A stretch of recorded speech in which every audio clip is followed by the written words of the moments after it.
Imagine an oil tanker, basically a floating city of fuel. In its gigantic cargo tanks, a single tiny spark could set off a catastrophic explosion. So how on earth do we keep a ship carrying millions of gallons of flammable cargo safe? Well, the answer is a really clever piece of engineering called the Inert Gas System, or IGS for short. So let's pull back the curtain and see exactly how it keeps these floating giants from, well, going boom. All right, so here's our game plan for this explainer. We'll kick things off with the basics. What exactly is an IGS? Then we'll get into why it matters so much, why it's so critical for safety. After that, we're going to do a deep dive into how it all works piece by piece. And we'll wrap up with the absolute must-know safety points for your exams, plus a quick review to make sure it all sticks. So first up, let's get a really solid foundational definition down. If you're studying for an exam, this is a sentence you'll want to have memorized. Okay, at its very core, the inert gas system does exactly what it sounds like.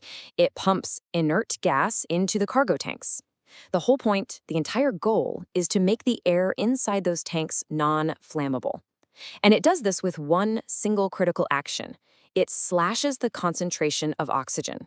Remember that. It's the whole principle behind the system. So why is getting rid of oxygen the magic trick here?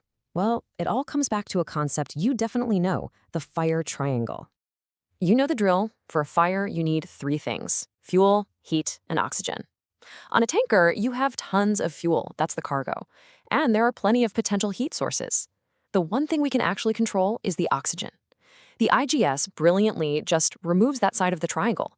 It floods the tanks with this inert gas, creating what we call a protective inert gas blanket, right on top of the cargo, pushing all the oxygen out. The idea is simple but so effective. No oxygen, no fire, period. Okay, so we've got the what and the why. Now for the really cool part. How does this system actually do its job? Let's start with when you use it and what this inert gas is even made of.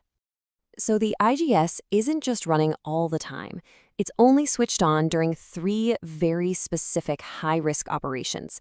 That's during cargo loading, during cargo discharging, and during something called crude oil washing, or COW. These are the moments when the tank's atmosphere is the most dangerous, and safety is absolutely everything. Now, what's actually in this stuff? Well, it's mostly nitrogen. That's the bulk of it, keeping things stable. There's also some carbon dioxide in there. But look at that little red slice on the chart. That's oxygen, and this is the critical part. It must be kept under 8%, but really the goal is to keep it under 5%. That is a number you absolutely have to burn into your brain for your exams. And where does all this gas come from? Well, there are three main ways to get it. Now, some ships, like chemical or gas carriers, might have their own special inert gas generators or nitrogen generators. But for oil tankers, the most common source by far is the boiler uptake system. It's a really smart design that basically recycles the ship's own exhaust gas. And that leads us to the most important section of this whole explainer. We are going to follow the complete journey of that gas, step by step, from the ship's boiler all the way to the cargo tanks. All right, let's get focused on this system diagram right here. We're going to follow the path of the inert gas from the left side of the screen all the way to the right.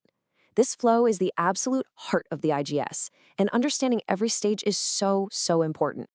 So, it all starts right here, at the flue gas source. The system literally just sucks in hot, dirty, and completely unusable exhaust gas, straight from the ship's main boiler.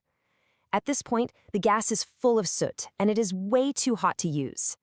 That hot, nasty gas immediately goes into the scrubber tower. You can think of this thing as the system's heavy-duty washing machine.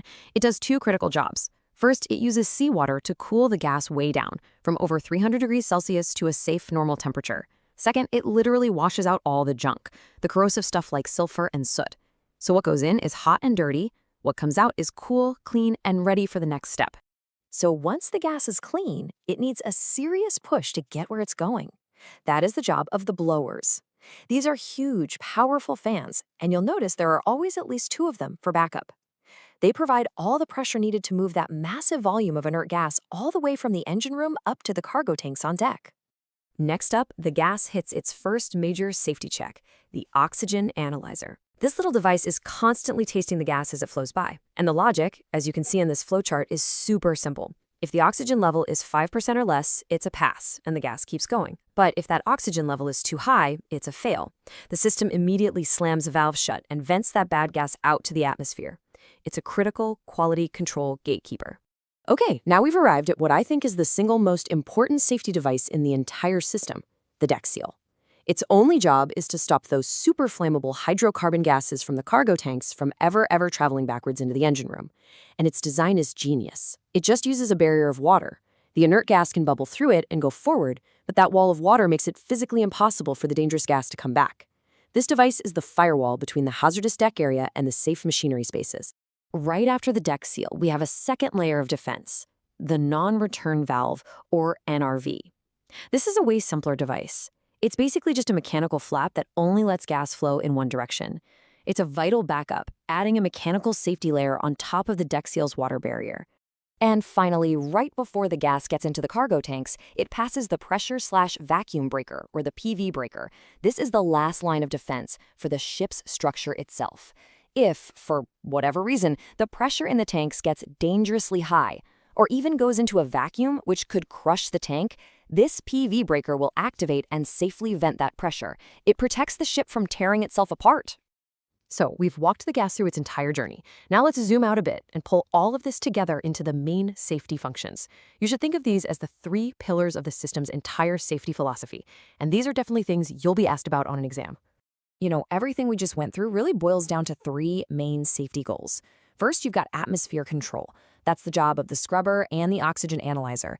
They make sure the gas is chemically safe. Second, you have backflow prevention, which is the supercritical job of the deck seal and the non-return valve. And third, you have structural protection, which is what the PV breaker is for.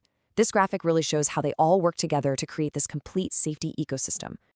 Okay, get ready to screenshot this or write it down. These are the absolute must-know facts for any exam. The oxygen level must be below 8%, and an alarm will go off if it gets above 5%. The deck seal is your #1 primary barrier against backflow. The blower's capacity has to be at least 1.25 times the maximum cargo discharge rate. That's to make sure you can always keep positive pressure. And you have to know the key alarms: high oxygen, low water pressure in the deck seal, and blower failure. All right, we have covered a ton of ground. Let's do a super quick final review to lock in these key concepts, and then I have a few questions to see what you remember. Let's trace that path one last time on the big diagram. We start with hot, dirty flue gas from the boiler. It gets cooled and cleaned in the scrubber. Then it's pushed forward by the blowers, its oxygen is checked by the analyzer, and it passes through 2 critical backflow stoppers, the deck seal and the non-return valve, before it finally gets delivered safely into the cargo tanks. From start to finish, every single step is about safety and control. And now let's do a quick self-test to make sure you've got this down. First question, what is the primary purpose of the deck seal? Okay. Second question, what is the maximum allowable percentage of oxygen in the inert gas? And number 3, can you name the 3 main operational phases when the IGS has to be running? The answers are all in what we just covered. You know, understanding the system isn't just about passing a test. It's about understanding one of the most important safety principles in the entire maritime world. Can I be your superhero?